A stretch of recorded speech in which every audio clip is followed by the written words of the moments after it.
Hey there everybody, welcome back to the channel. We have some more Fire Emblem Heroes stuff for you today. There's a Mythic banner coming, but naturally that means that we have to do our best to predict it, because that's what's expected of me, and the pressure is on, so of course I will do my best. But hey, just so you know, we will be live streaming today. It's Fae Fridays, so you know we're going to be live streaming that nonsense.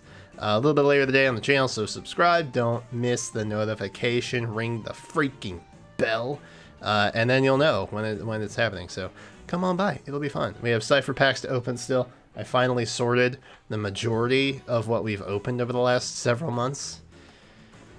Was a nightmare, and yeah, so come on by. Anyway, we're gonna talk today about the Mythic Hero banner and what's gonna be on it. And here's actually what we know. This is what we know. We have the father-son dynastic duo of Elwood and Roy. Coming back in red, we've got Azura and Peony in blue, so double dancer. We've got the besties? Daughter with a mother complex? However you would like to phrase it, that would be Triandra and Freya. Freya? Not Freyer. We don't have him yet. And then we have Corin and Claude in colors. There's nothing really cohesive about those two, so I don't have a fun like little partner pair up nickname for them. So sorry. Anyway, protagonist? Well, that's Roy and Elwood too. Yeah, there's no combining trait for them, unfortunately. Okay, well that's fine. So hey, look, that's who we know is coming back. Okay. They're going to be here. Colorless is definitely with your time. Green is probably also with your time. Everybody else, not so much. And I say this with peace and love, but they're a wee bit dated. And they're probably due to be remixed at some point next year, I would bet at this point. Azura is going to be interesting. Remix Azura would definitely be interesting, but Peony, you know her. We have her. She's a freebie. What do you want? You don't really need her. But anyway, that's pretty much what we're at. I think green and colorless are basically the best options to pull on this time around. Definitely colorless. Maybe green if you're feeling so inclined. So we've got 2 units in every slot, which means there's 1 open availability per. So basically, here's all the new 5-star heroes that we haven't had on these banners yet, and you will note that if you follow these month to month, I've had Shamir on here for the longest time. I finally took her off. Okay, I finally took her off. I said, you know what, we're done. She was on like a Hero Fest banner or something. She's probably not getting a legendary Mythic rerun, which means that more than likely she will now show up this month. But I was like, we're into to do. Okay, we're into the next 3 houses banner already. Jameer, you gotta go. All right, I'm sorry, I love you. You gotta go. So basically, that leaves Ronin as the newest, longest lasting unit so far, and you can see we're actually up through the Fallen banner.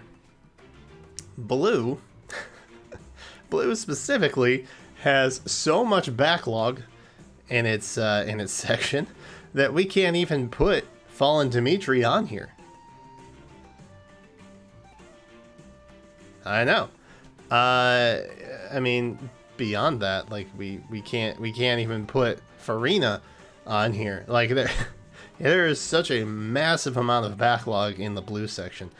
So that kind of leads into why this month might be a little bit different, perhaps.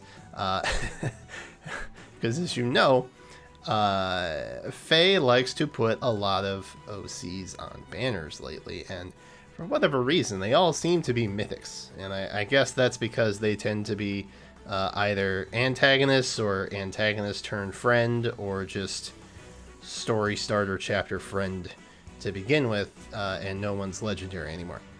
But that's fine. The problem is, right, that you tend to only have, I mean, if you really think about it, okay, if you really think about it, you have 12 months in the year. Every other month is going to be either a legendary, and every month in between that is going to be a mythic. That means you get 6 legendaries and 6 mythics a year, unless they do this double up thing like they did with Triandra and Freya. So really, there's not that many open available slots per year. So I understand when people get a little upset when there's really cool mythic possibilities like Sown.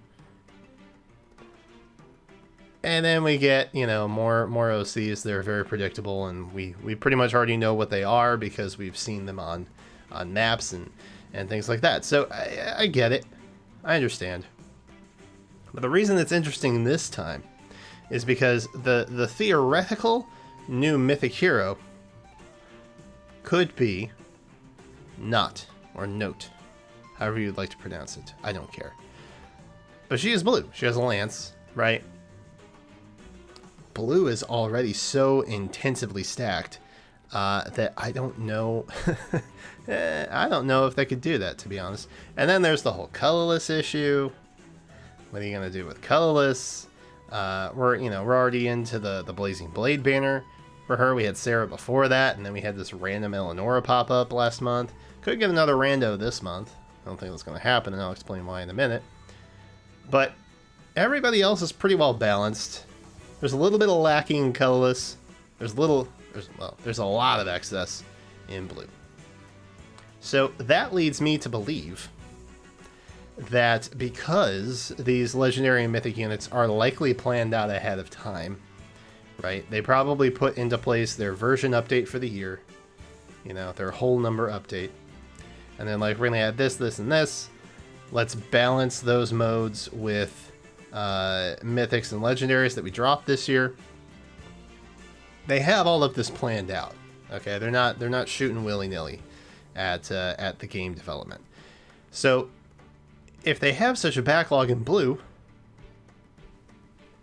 would they put Not on this banner right now, right here, knowing that next month will be the midpoint banner, where we could just have a mythic added to that banner like we have every year, like Mira the year before? Would they just add her then, and then add another legendary hero, thus not taking away from the 6 available slots? Because if you think about it, okay, we had Reagan, we had Oter, we have Not, we have Dagger, we have Eitri, Fafnir. That's 6. And you are literally kidding yourself if you do not think we are going to get them all. And I hear, what's that? Freyr fans? I hear you. Look, he doesn't even have a weapon, okay? He's a figment of your imagination at this point. Watch it be him this month. That would be so dumb. But he's blue, and then we have the same issue, right? So I don't think that's the case. I genuinely believe that next month we'll have Not, or Note, however you'd like to pronounce it, or Oter. I guess that's also a possibility. I think he's going to switch sides here pretty soon. I'm planning a story video next week, so be on the lookout for that. But I think ultimately they're going to put Not on the next banner. Josie is very upset with my wife right now. And we are going to basically get a midpoint with a mythic and then a legendary next month. So doubles. And I bring that up mainly because next month we only have 1 returning mythic and legendary in the blue category. Meaning that if we get a midpoint mythic in Not next month, she would also be on that banner in the blue category, and then we'd have the 2 per section that we've had for a decent amount of time now, and it would start to balance things a little bit better. So that's kind of where I think that's going to happen. That said, I did put her on the category this month as potentially being a mythic. So with all of that said, that's kind of where my head's at. I mean, you know the drill by now. They tend to go in order with these things. Ronan specifically, Ranan, I think the blue-haired boy with the bow. He was not on the Joint Drive banner. He has Joint Drive speed. If you didn't know, now you do. And he wasn't on that banner, I don't think. Should I check? Keep me honest. I don't think he was. But I think Anand is pretty much a guarantee. I think that Dedue is pretty much a guarantee. I feel pretty comfortable with that guess. And then Colorless, I'm pretty confident that that's going to be our Mythic. And I say that mainly because Colorless is definitely the best option to pull on this month, and they tend to do that when introducing new legendaries and mythics. Man, there's so much to log into. Just double checking the joint drive banner. Yeah, he's not on it, so we don't have to worry about that. So I think because he wasn't on the joint drive banner, I think he will also be on this banner as well, even though it would make perfect sense for them to go ahead and skip him at this point, because they have so much to make up for. I mean, they're not that far behind necessarily, but we were playing double duty with that Three Houses banner having Marianne and Ingrid on the same banner, so we have a little bit of backlog. And I think there was a double blue at some point earlier this year too. So yeah, there's definitely room for improvement on that, but I think Colorless is probably going to be the option anyway. So let me let you inside my brain for just a hot minute, okay? Athos, 4 Blaze. He is Anima, technically, in Blazing Blade, but I don't think that necessarily matters. You know, I think that's an okay thing for him. They don't follow suit with that necessarily. But I think I'm not sure. Are we getting an Astra? I genuinely don't know. I don't know who we're looking at this month in terms of that. But I think Athos is pretty long overdue. I think it's awfully coincidental that we had a Binding Blade banner for Brides this year. It was basically all Binding Blade, by the way. I know Katria was there. Shush.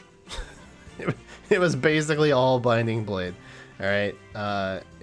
Just take my word on that.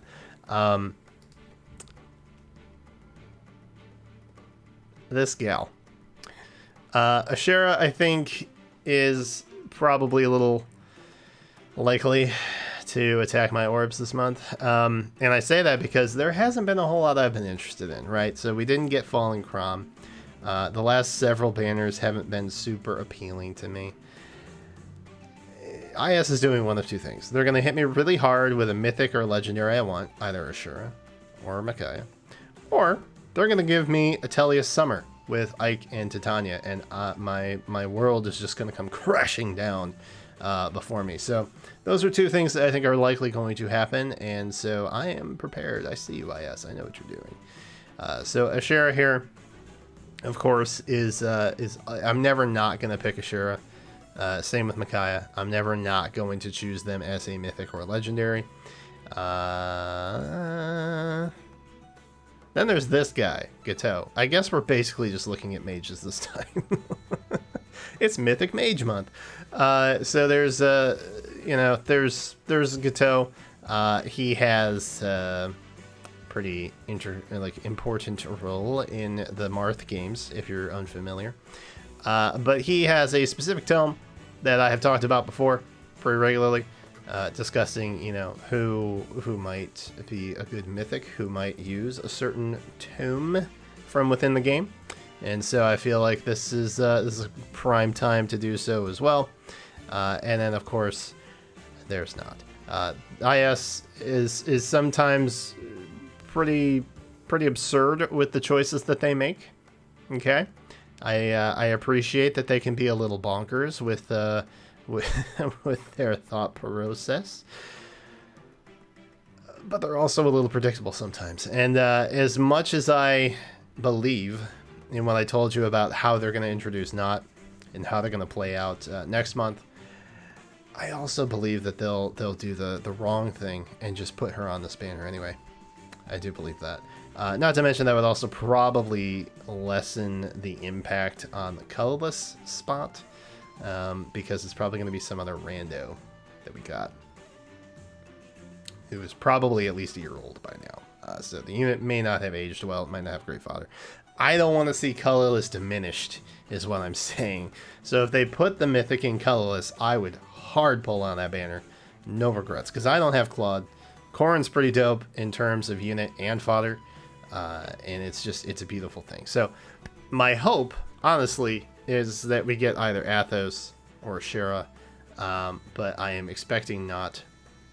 But I'm hoping for Athos or Ashura. So that is my thoughts. They may be different from yours. Let me know in the comments, wherever they may be on your viewing device through which I am speaking to you right now. There you go. That's it. That's all I got. Hey, let me know your thoughts, comments below. Thank you so much for watching. Thank you for even considering subscribing. Some of you guys are very tight-fisted, right, with your subscriptions. So if you have subscribed to me, I appreciate you, number one. Number two, you're going to wish you were subscribed to me, like, in a few days. So you might as well just go ahead and do it now. I'm not foreshadowing. I am foreshadowing. I'm just saying, you know, it might be a good idea if you really do that. That's all. All I'm saying. Thank you all so much for watching. Thank you for subscribing. Thank you for helping us to get to 10K and beyond. I appreciate you. But that is all I have for you right now. So thank you again, and until then, I will catch you next time.